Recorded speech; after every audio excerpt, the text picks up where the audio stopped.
Hey guys, this is Eli from Northwest Cubing. Today I'm going to go over last two centers on 7 by 7.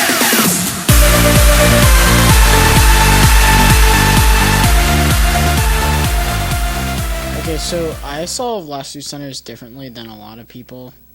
A lot of people get this middle one, and then this one, then this one, then this one, then this one. But I do the opposite of that. I get this one, and then I get this outer one, then that one, then this one, then commutator for this one. So I'll be going over the way I do it, but I won't be using a tutorial on how to do last two centers. So I'll just be giving an example on how I do it, and just some walkthrough solves on last two centers. So to get right into this walkthrough solve slash example, I see that I would do white, and that's because, say I did this green center, usually all the time you're gonna have a good or you're gonna have an easy time getting this first bar on both sides. So I wouldn't, unless it's like really easy, I would not, once you're done with this center, see which one's a little bit easier and then rotate to that side, unless like 2 bars of this is done, because I've had solves where this center's bad and this one like half of it's already done, or it's like 2 moves to like 3 bars. So for this first solve, once I'm done with the green center, I can see that these 2 pieces right here, they can go right here, and then I see this other edge right here can go right here. So how I would solve this is bring this one over with an F prime, bring this one over, pair those up, put it out of the way, and then bring it back. And then I originally saw, I'm pretty sure it was this piece, one of these pieces, but if it was this piece, I would still go for this piece, because this piece has blocks on it. Even though it would destroy this corner, it still has these 3.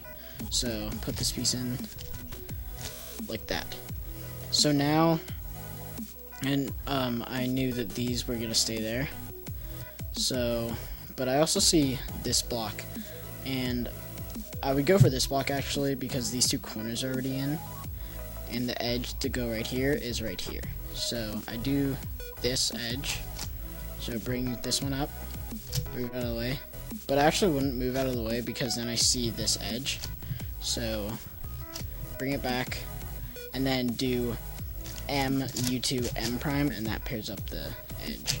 So if you have these 2 pieces and these 2 pieces, and the middle one's right here, then you just do M U2 M prime, and it pairs it up. So then I have to put this back, move this one out of the way, put it back. I see that this one's 1 away from already solving, so put this one in like that, and then immediately after I just take this one out like that, and I can see that I put the edge in right here. So bring this one over, match it up, bring it out of the way, put this one back, bring it over here, and insert it.